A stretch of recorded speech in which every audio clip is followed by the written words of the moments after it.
These are 26 of the biggest fears you can find in Minecraft. And unfortunately, one of them just got a lot more real with the introduction of the new mob, the creaking. Now, I didn't realize how scary this guy is until we started playing around in that map that Observer made. So obviously, not that scary in a well-lit environment like this, but just turning off my brightness and seeing how dark it gets in here, eerie. Oh, I didn't realize that it only stops walking when you're close to it.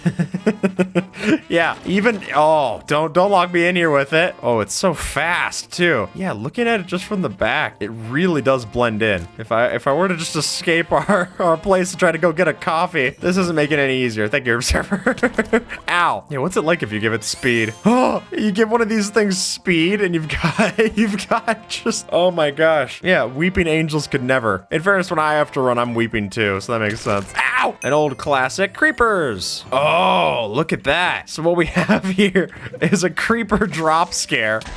Yep, that'll do it. And now I'm gone. Yeah, so having a trapped chest that's activating this command block underneath, you open this up and you're already dead. By the time that you even think about being scared, you have to think about where you're respawning. So Observer told me this, but when a creeper is intentionally dive bombing you from the sky, its fuse will be intentionally shorter. So that's why ravines are so scary and deadly. It's not just that they can drop in on you, it's that when they drop in on you, they're actually going to explode faster too. Yeah, look at that. It didn't even get all the way through its before it exploded. I guess we'll just leave that there as kind of a Chekhov's gun situation. But what we've got here is invisible spiders. Sure enough, on harder difficulties, spiders can spawn with random potion effects, one of those being that it just ends up being invisible. And now all I can see here is just spider eyes. The potion effect doesn't go away anytime soon either. So yeah, just having to go and fight this guy.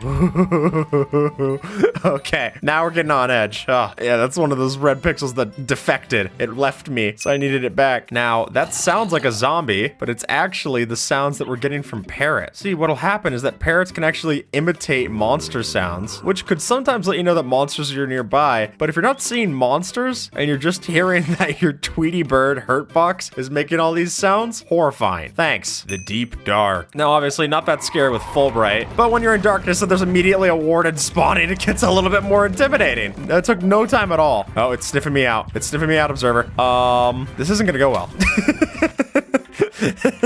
Now, while ghasts themselves are nothing scary to look at, and nothing scarier than when you're out on a limb, and I'm just over here bridging away, and all of a sudden I hear a ghast shooting a fireball at me, you start to get a little intimidated. Okay. Oh God, the silent killer was the Observer the whole time. This one terrifies me. It's one of the reasons I hate bastions is piglin brutes. Hey, buddy. These guys are so deadly. Look at that. That took 19 points of my health. Left me with half a heart. They have more health to them, and the reason I'm permanently scarred for these things is when Optifine came out with the update that dropped these, they would just occasionally spawn and be invisible. So imagine just standing still, you're raiding one of the chests, and then you get hit by that, immediately dead. What a way to lose your items. Worst mob. To think that they came back at a later update and added these in separately just to kill me. Horrible. Vexes are one of the worst mobs to deal with, especially if you're dealing with something like one block skyblock where they can summon from the Wooloo event, and now you're dealing with something that can knock you off into the void, and it's incredibly hard to hit. And they hit strong too. They've got iron swords for a reason. I mean, I will admit they are cuter now that they're this version. The original version of the Vex is so much scarier. They're just little guy that you would see. There's nothing quite like going against your crops or doing something where you have to punch, and then as you're doing this, you're raiding the village, you just accidentally punch the golem, and you're immediately dead. You have armor, you might have the chance to stay around for a little longer, but most of the time, you're just gonna be gone. That's it. One tap, lost the village, lost your stuff. One of the fears for me is when I get an iron golem mad, and in my hubris, I'm trying to go and build the structure for it. I'm like, okay, come on.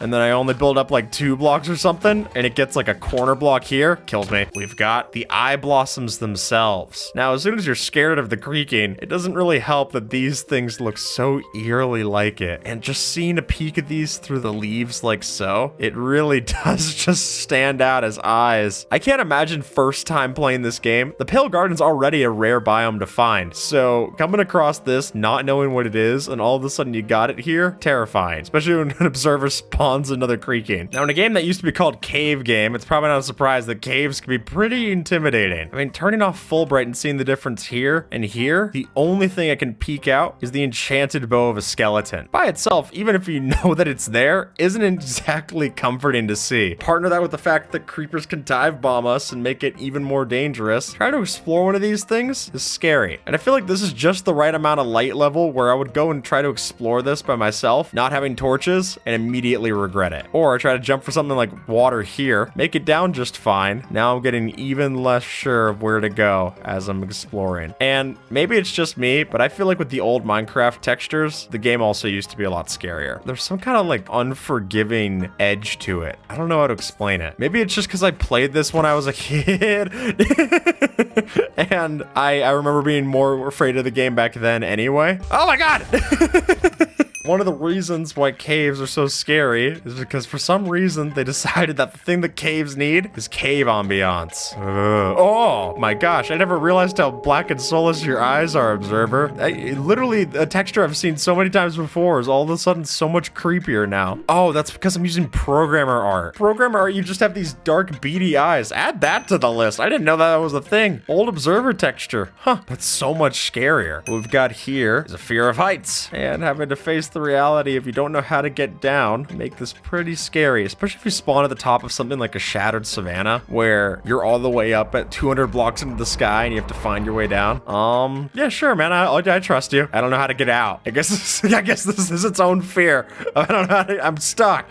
Thank you. Nothing quite scarier than being trapped under the ice like so. Well, especially if you're finding yourself like a skeleton head that's trapped here. That actually sealed me off. Well, maybe I could try to get out of here just in time. Wow. I guess we know that skull got down there. Yeesh. This one's been known to scare me, especially if I'm bringing mobs along, is walking only to fall randomly into powdered snow, and now I've got no hope of getting up anytime soon. And it's particularly bad when I was carrying mobs in No Name, accidentally dropped into a powdered snow patch, and now I'm hearing all the mobs that I'm bringing back home freezing to death while I can't escape. Luckily, it doesn't kill you very fast, but you can't jump out either, so you really have to find a perimeter here, and then as soon as you fall in, you're doomed again. Start over.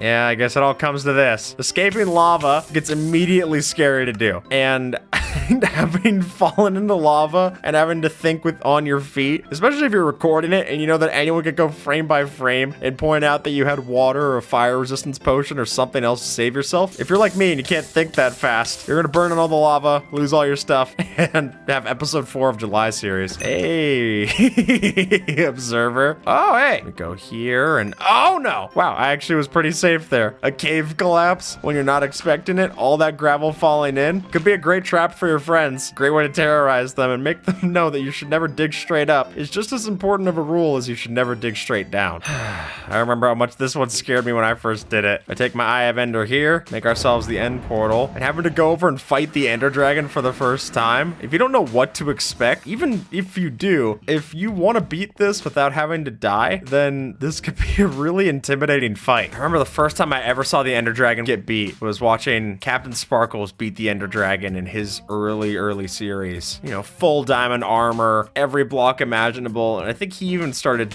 one of my least favorites, end exploration. It already can be scary enough if you forget where to go, and if you don't bring enough blocks, then you're gonna be stuck waiting to get ender pearls from Enderman to jump over or something like that. I just hate it. With the creeper egg just casually placed in your hand, the biggest fear was the friends we made along the way. And I'm also someone who's just died multiple times exploring in the end, whether I'll be parkouring, sprint jumping like this, and then run into a hole accidentally like so, or I just get some random glitch that shoots me out of the end gateway into the end. I'm still salty about that, yes. Going down into the mine shaft for sure. Hey, and the real scary thing when you get to this point is coming home with the diamonds once you find them. I remember being so precise about every little thing I'm doing, carrying my diamonds back, making sure, usually what I'll do is I'll just dig straight out of the cave through walls. I'd much rather go through solid rock than have to deal with any kind of mobs on my way back, like this guy. Yes, I know this feeling. All right, so as we've got locked away super securely here, all of our gear, because once you get those diamonds back and you craft something like a diamond pickaxe, I know I, for one, will just use that diamond pickaxe extremely sparingly until I get something like Unbreaking 3 or Mending on it. Using your diamond pickaxe as soon as you get it is crazy to me. I use it for the enough obsidian to enchant, and then even then, I will still be using iron tools. I just don't want to have to go find new stuff. So, keeping it under lock and key like so, that makes sense to me. And just we have gear fear. One of the things that I usually get most scared about using, as soon as I get it, is an elytra. Using an elytra without mending yet, or even just Unbreaking 3 to help out, freaks me out. The idea of putting one of these on, going about my business, and finding out way too quickly that the mountains down there are not that safe. Now, Observer's gonna be able to help me with this one, because this is the fear of having other people steal your stuff. So thankfully, I'm only keeping my least valuables up here, while my most right down here. I mean,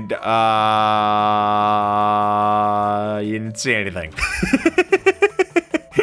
Now here is the fear of almost completing the Wither statue when you're not ready. And I know that I've done this to Observer before, of just going around placing most of it inside of a base that we care about, and then doing something like a string or whatever underneath that you don't actually summon it. Pretty good. The sign of the devil. And another way to trigger this fear in your friends is that you could go, after you've done this for a while, if you summon the Wither in any dimension, it plays the sound to all players worldwide. You could scare them even if you go place it in somewhere safe, like underneath the end portal. Observer, are you familiar with this structure? All right, so what we've got here is a structure to summon our friend, not Steve, supposed to be Herobrine. Oh, well, he's not in the game for real, so it's not actually that scary. For a while, people would be afraid of the idea of, I don't know why he has a cat costume now.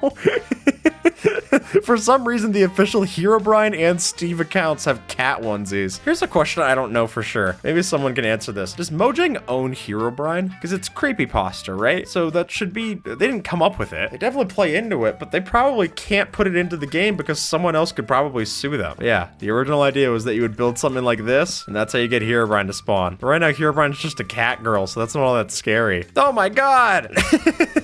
It's Herobrine here on my server. This is one that could send my blood pressure through the roof, which is already tough to do. My blood pressure is pudding, basically. So having to get any higher and looking like this. Also, by the way, good use of the pale oak for burnt logs. That's neat. But having your house start burning down because you wanted to place down a chimney, especially in the old versions of the game or harder difficulties where things spread fast. Now Herobrine's gonna have to realize that his whole house is burned down. Ah, how do you like me, meow? Later, loser. And with that, folks, YouTube thinks that you might like this video, so see if they're right and have a good one, all right?